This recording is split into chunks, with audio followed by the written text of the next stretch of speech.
Hari Om. Today we are taking up the 10th mantra, last mantra of this section of section 1, chapter 3. The mantra reads like this: Yam yam logam manasa samvibhati vishuddha sattva kamayate yamscha kaman tam tam logam jayate tamscha kaman tasmad atmatnyam krichayed bhuti kama. This is the mantra. Now let's see the word meaning of that, the rough, precise, brief meaning. Whatever world a man of purified mind desires, whatever objects he wishes to obtain, he gains those worlds or objects as desired by him. Therefore, let him who longs for bhuti or the manifested power or prosperity worship or honor the men of realization or the knower of the Brahman. They deserve archana or worship. We'll examine it in a little more detail. Yam yam logam, that world, manasa samvibhati, plans by the mind to obtain. Who plans? Vishuddha sattva, a man of purified nature, a fully integrated mind, strong enough to exclusively wish for one thing powerfully enough and to work hard with the available equipments with great concentration and deep dedication, with a single pointed devotion. These are the qualifications. With these qualifications,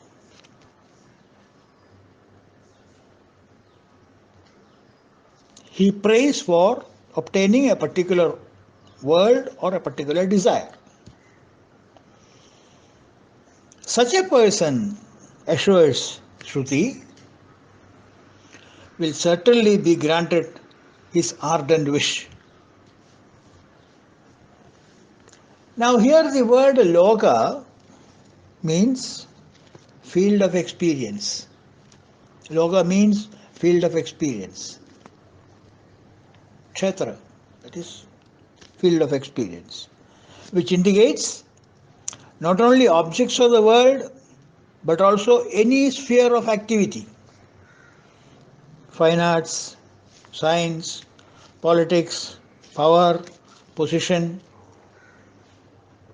in short, paravidya and aparavidya, the lower knowledge and the higher knowledge, whatever.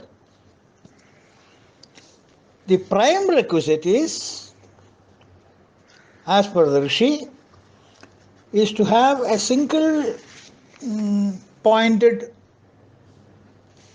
let us say, single pointed goal of a unwavering nature. Not simply waving today one thing, tomorrow another thing. Unwavering nature. But the tragedy with many of us is that we have no inner grit, so to say, to hold on to a single goal. Isn't it? Before we finish or wish for a thing, 100 other desires and contrary thoughts flood our mind and loots away the powers it has gathered so far. We therefore woefully lack the required sadhana to attain the requisite mental capacity to think, to feel, or wish one solitary idea to the exclusion of all other dissimilar or complementary ideas or thoughts. Think. The mental energy is dissipated in 100 ways in futility, like water on a desert sand. This sadhaka result, the result that he gets, that is the mental capacity to fully contain a singular thought, which many of us do not have, a single pointed goal, no wavering, no shivering. That capacity in a seeker is called Ishvara Kripa. It needs grace of God. They call it as Ishvara Kripa. The Bhaktas call it as Ishvara Kripa. The Vedantins call it as Atma Shakti, self-control. And the yogis call it as the Kundalini power. All of them speak one and the only one language, an idiom. And all are same, but put it in different languages. Like water, it is, what shall I say, chemically H2O, isn't it? Now what are the names the water has got? Different people call it by different names. Toyam, Jalam, Shambaram, Mambu, Vari, Padasa, Neera, Salilam, Vanam, Ner, Paniyam, Mambas, Udagam, Padasa, Parnasa, Var, Jivan, all these are water. We call it, in Malayalam we call it as Vellam, Tamil Nadu you call it as Tanni, Andhra you call it as Niru, Karnataka you call it as Niru, somewhere else you call it as Pani. Whatever name you call, it is H2O. So whatever name you call, either the devotee calls it as Ishvara Kripa, the yogis call it as Kundalini, or Vedantins call it as Atma Shakti. It is all the same. It is the grace of God, His grace.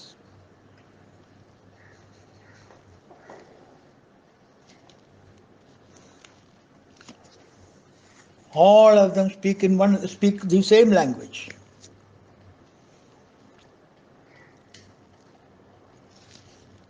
More and more a man's mind gets integrated in his physical, mental and intellectual level, the more and more he becomes a force to reckon with. He becomes a powerful man.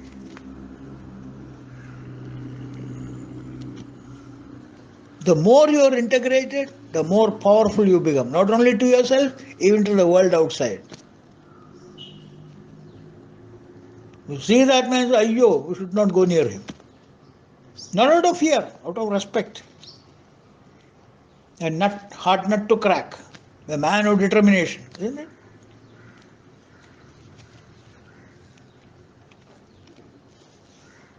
Now the goal of such seekers who determine to have one and only one goal to pursue and integrates his mind, intellect, sense organs, everything to achieve that goal per se may be sattvic, may be rajasic, or may be tamasic, but the result remain unchanged. The result means the result that is fetched out of such an integrated mind will be same. What you desire, you get. There is no escape. That's the law of nature. Even Lord cannot escape. They are helpless. If you invoke them with this integrity, integrated mind and intellect, discriminative intellect coming into play, sublimating all the emotions in you, you shall get what you want. That shall be granted. The tapas of Hiranyakashipu and that of Prahlad were for tamasic and rajasic goals respectively. Sattvic goals, not rajasic, sattvic goals. Prahlada wanted sattvic goals. The father wanted tamasic goal, the son wanted sattvic goal. Both were granted. Both succeeded in getting their due result of their tapas.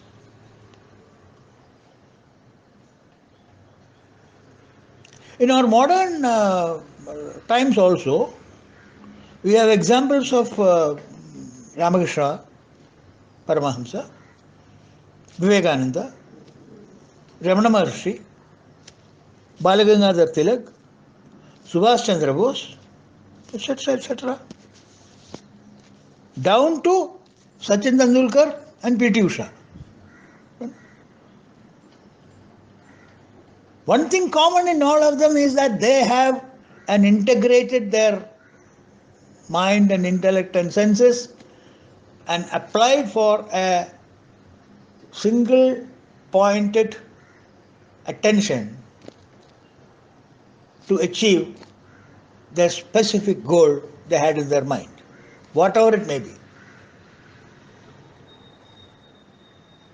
We also have examples of Hitler, Mussolini, Charles Sobraj, Harshad Mehta, Malaya, Nirals. Don't think these are all ordinary people. No. What an amount of scheming, what an amount of planning, what an amount of integrated approach they would have done to get what they want. Not simple. You and I can't do it.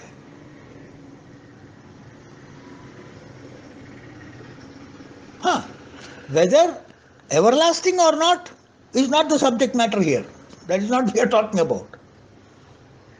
Whether a man of concentration and dedicated mind endeavors sincerely and seriously to obtain a field of experience, a world, can he attain success or not is the point. The rishis therefore say that such a person working under certain specific required conditions shall come to attain the goal, or he may have his kamanas, desires fulfilled. This is the law of nature, unfailing law of nature. This must be understood.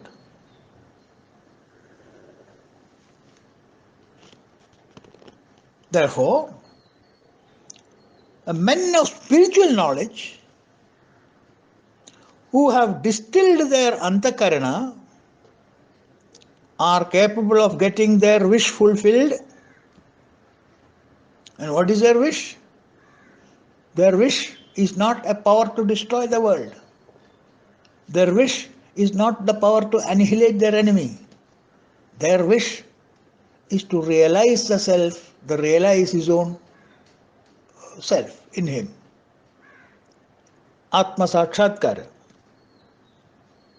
And hence the Shruti says, such people are worthy of worship. Those who seek such noble goals. The Sattvic seekers, having gained their kingdom of joy and ever lives on the firm conviction of what the reality is, and that there is nothing other than the supreme power, and the whole world is filled by him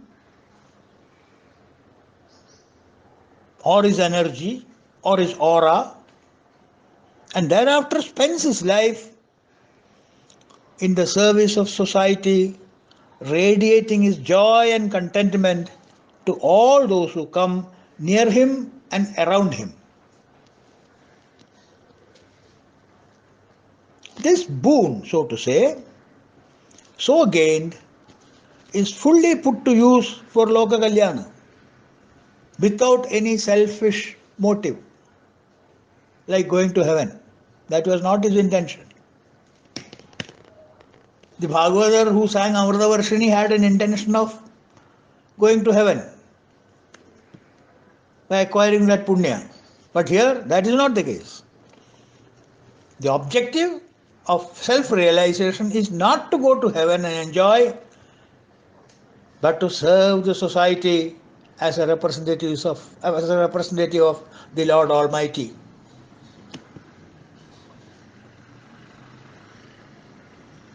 Those who put up with the specific conditions spend years and years in ghora tapas, get their bounty, but the same is used for base and selfish purposes of tyrannizing the world. That is the difference. The nuclear power created with great deal of difficulty by the scientists, and they put to noble as well as ignoble use. It can be used to wage a war or maintain peace.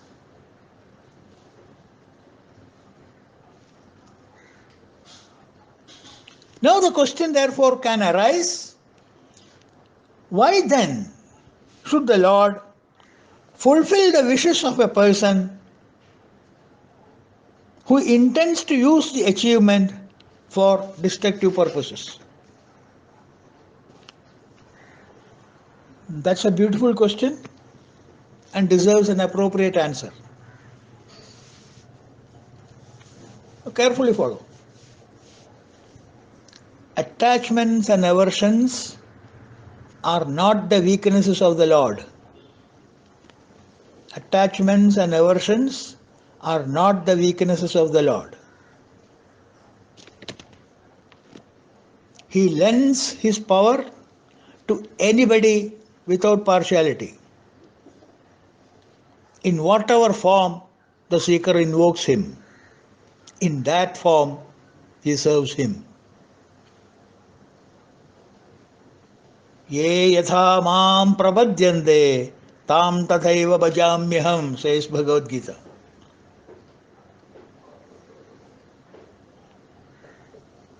If one, let's say, invokes light from electricity, how do you invoke light from electricity? You must ensure that there is perfect wiring, integrated wiring, no leakages, no earth, everything is fine, all that you have done. With great amount of concentration is required in doing that wiring and things like that. Everything is done. The bulb is there. The meter electricity connection is there already.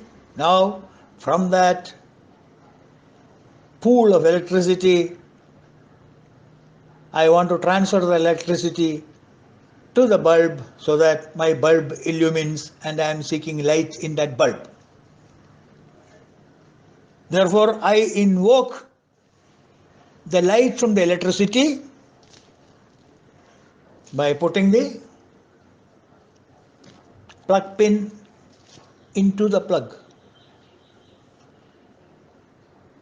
And I am invoking the light from the electricity by following these procedures. For what? For conducting an auspicious event, say a marriage.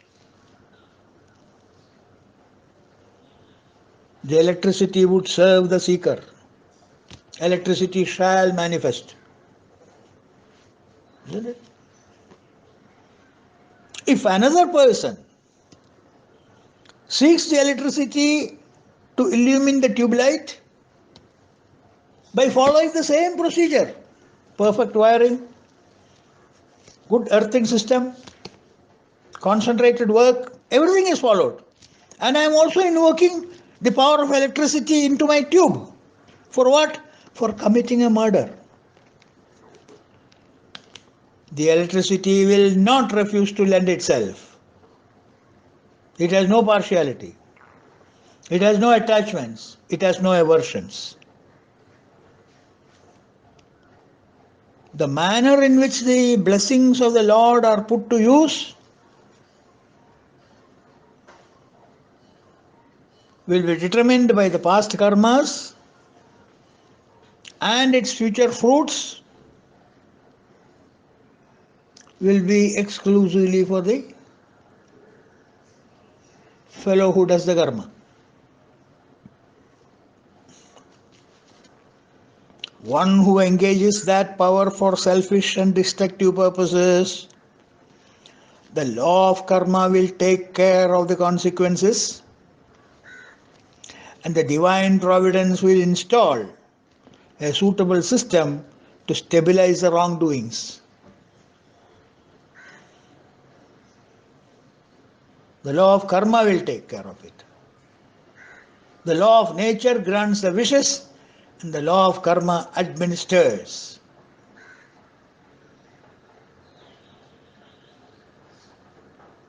Fairly.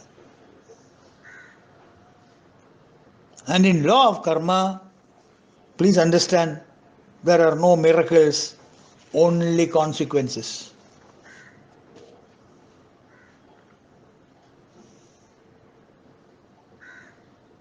So what would happen to a seeker who got the much awaited desire fulfilled and like a true sannyasin leads his life of sacrifice and dedication? He got his desire. What was his desire? Atma Sakshatkara. He has been given that boon. He has realized it. Tadhastu.